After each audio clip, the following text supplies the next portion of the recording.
Jangan lupa subscribe YouTube channel Metro TV News dan jangan lupa nyalakan notifikasinya. Dan pemirsa, saat ini kita sudah terhubung dengan kuasa hukum keluarga Brigadir Yosua, yaitu Kamarudin Simanjuntak. Selamat malam, Pak Kamarudin. Selamat malam, Mbak. Baik, selamat malam Pak Kamarudin. Tadi kita sudah simak bersama pernyataan langsung dari Polri. Tanggapan keluarga seperti apa dengan penetapan tersangka Baradae? Pertama, kita ucapkan terima kasih kepada penyidik Barreskrim Polri.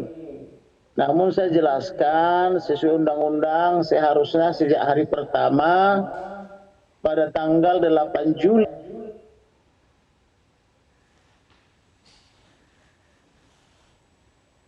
Baradae ini sudah harus tanggal, tetapi walaupun terlambat tidak apa-apa, tetapi sesuai dengan penerapan pasal 338 junto pasal 5556 itu artinya segera akan menyusul tersangka-tersangka lainnya untuk memenuhi pasal 55 junto pasal 56 KUH pidana begitu. Artinya penetapan tersangka dengan pasal yang disangkakan sudah sesuai dengan yang diharapkan? Belum, karena ada ancaman-ancaman pembunuhan sejak bulan Juni tanggal 21 sampai tanggal 7 Juli dan yang mengirimkan ancaman itu bukanlah Baradae, maka belum sesuai. Maka seharusnya skuad yang mengancam itu sudah harus juga tersangka, tetapi karena di situ saya lihat tentang laporan kami pasal 556 sudah terpenuhi, berarti akan ada tersangka berikutnya. Tadi Anda sebutkan skuad yang mengancam. Skuad apa ini dimaksud? Skuad itu adalah orang-orang yang ada di sebelahnya Bapak Irjen Pol Verdi Sambo. Ketika mereka ada berfoto bersama, Bapak Verdi Sambo berdiri di tengah, 4 skuad itu ada di kanan dan 4 lagi ada di kiri. Baik, 8 skuad yang dimaksud ini adalah para ajudan dari Irjen Pol Verdi Sambo begitu ya? Betul. Dan satu diantaranya kan sudah meninggal dunia, yaitu Bapak Brigadir Nopriansa Joshua Huta Barat, yaitu anak daripada klien kami yang telah gugur tanggal 8 Juli 2022 yang lalu dalam tugas gitu. Baik, dengan kata lain Anda menyangkakan bahwa ke-7 ajudan ini semua terlibat? Saya tidak menyatakan 7-7-nya, setidaknya yang melakukan pengancaman itu juga harus turut tersangka dulu supaya semakin terbuka motif daripada pembunuhan terencana itu. Karena jauh-jauh sebelumnya mereka telah melontarkan ancaman pembunuhan dengan dalil bahwa almarhum telah menyebabkan Ibu Putri sakit. Nah, tapi kita tidak tahu apa yang dimaksud sakit ini. Kemudian terulang lagi pada tanggal 7 Juli 2022 di situ dikatakan bahwa apabila naik ke atas maka almarhum ini akan dibunuh, dan besoknya atau beberapa jam kemudian almarhum ini telah dibunuh, kan begitu. Terkait dengan pengancaman ini, apakah memang pihak kuasa hukum sudah memberikan bukti-bukti yang kuat untuk menguatkan statement Anda tadi? Kami sudah menyodorkan 11 saksi dimintai keterangan BAI maupun dalam BAP, telah memberikan bukti rekaman jejak elektronik, kemudian telah memberikan handphonenya disita sebagai barang bukti. Baik, handphone dari Brigadir Yosua ya? Handphone dari salah satu saksi dari 11 saksi. Siapa bisa disebutkan? Yaitu kekasih daripada almarhum. Baik, Vera Simanjuntak ya? Betul. Karena pertama kali yang dihubungi oleh Brigadir Yosua pada saat menerima ancaman itu adalah pacarnya atau kekasihnya, Vera Simanjuntak. Betul. Jadi di sana terikut semua ancaman-ancaman itu dan percakapan antara almarhum dengan kekasihnya tentang siapa yang mengancam itu disebutkan adalah skuad lama atau skuad baru. Nah, almarhum menjawab skuad lama. Nah, kemudian di percakapan itu juga dijelaskan siapa itu yang skuad lama, rupanya itu kekasihnya sudah mengetahui. Pak Kamarudin, kalau kita lihat ini kan pasal disangkakan 338 KUHP, junto pasal 55 dan 56 KUHP. Kalau kita lihat ancaman hukumannya ini penjara paling lama 15 tahun.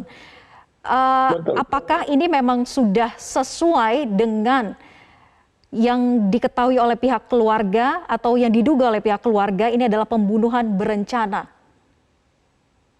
Kalau ini pemahaman kami karena ada disertai ancaman lebih dahulu, harusnya pasalnya 340 junto 338 junto 351 ayat 3. Tetapi malam ini penyidik baru menerapkan pasal 338 namun dijuntokan dengan pasal 5556 karena memang kami juga waktu bikin laporan dijuntokan juga dengan pasal 5556. Karena apa namanya itu? Karena pengancaman itu kan mendasarkan kepada keberadaan Ibu Putri yang dikatakan di sana bahwa almarhum telah menyebabkan Ibu Putri sakit. Nah, tapi kami kan tidak paham apa yang dimaksud dengan sakit ini. Makanya waktu itu saya minta kepada penyidik utama Bareskrim Polri yang berpangkat Brigjen, tolong dicari tahu sakit apa sih ibu itu sehingga para skuad lama ini mengancam untuk membunuh, kan begitu. Nah, tetapi kalau kita dengar pernyataan-pernyataan daripada penyidik termasuk tadi malam dan hari ini waktu rilis tadi ya, di situ kan dijelaskan bahwa sampai dengan malam ini Ibu Putri kan belum bisa dimintai keterangan, demikian juga Bapak Ferdi Sambo. Nah, tetapi yang mengherankan pengacaranya atau penasihat hukumnya katanya siang malam ketemu Ibu Putri. Nah, ini kan membingungkan kita. Kok bisa pengacaranya ketemu siang malam, di sisi lain LPSK gagal mewawancara beliau sebagai pelapor atau pemohon perlindungan saksi kepada LPSK, kan gitu. Demikian juga Komnas HAM gagal, kan gitu. Mana yang betul, siang malam beliau bisa dihubungi oleh penasihat hukumnya atau bagaimana? Ini kan membingungkan. Oleh karena itu saya kemarin menawarkan diri untuk memberikan penguatan kepada Ibu Putri supaya saya bisa bertemu. Dan biasanya kan seperti saya janjikan, biasanya para wanita itu selalu nyaman apabila curhat kepada saya, dan saya berjanji akan melindungi beliau secara hukum bila memang beliau mau bertemu dengan saya dan berkata yang sejujurnya, akan begitu, supaya ada solusi dan mengurangi beban Polri dalam menangani perkara ini, kan begitu. Baik, Pak Kamarudin, besok rencananya Polri akan memanggil Irjen Pol Ferdi Sambo untuk diperiksa. Apa tanggapan Anda? Itu walaupun sudah terlambat tetapi sudah tepat, supaya beliau itu segera diperiksa dengan menggunakan azas praduga tidak bersalah. Kalau memang beliau terlibat segera dijadikan tersangka, namun apabila beliau tidak terlibat ya statusnya sebagai saksi, kan begitu. Itu yang kita harapkan sejak awal, supaya di hari pertama semua ditangkap dulu, diperiksa dengan cara dipisah supaya tidak ada persesuaian keterangan. Tetapi kalau sudah terlampau lama begini kan, mereka ini kan sudah tentulah mereka itu berkompromi menyesuaikan keterangannya, belum lagi ditambah dengan rilis saya karena terus saya blow up, kan begitu ya. Nah, inilah kesalahan yang dilakukan penyidik sejak awal. Belum lagi mereka tidak memasang polis lain, tidak melakukan olah TKP, merusak barang bukti, menghilangkan barang bukti, tidak melibatkan inapis, sidik jari, tidak memotret, kemudian tidak melibatkan ahli forensik dan uji balistik, kan begitu. Inilah yang kita sesalkan sejak awal. Tetapi oleh karena itu setelah timbul keramaian seperti ini, baru mereka mau memeriksa ini, walaupun terlambat tetap kita apresiasi. Baik, satu langkah lebih maju dari sebelumnya, kita tahu bahwa terkesan lamban penanganannya begitu ya, karena belum juga ditetapkan tersangka, tapi akhirnya tadi kita tahu semua bahwa sudah ada penetapan tersangka terhadap Barada Eliezer.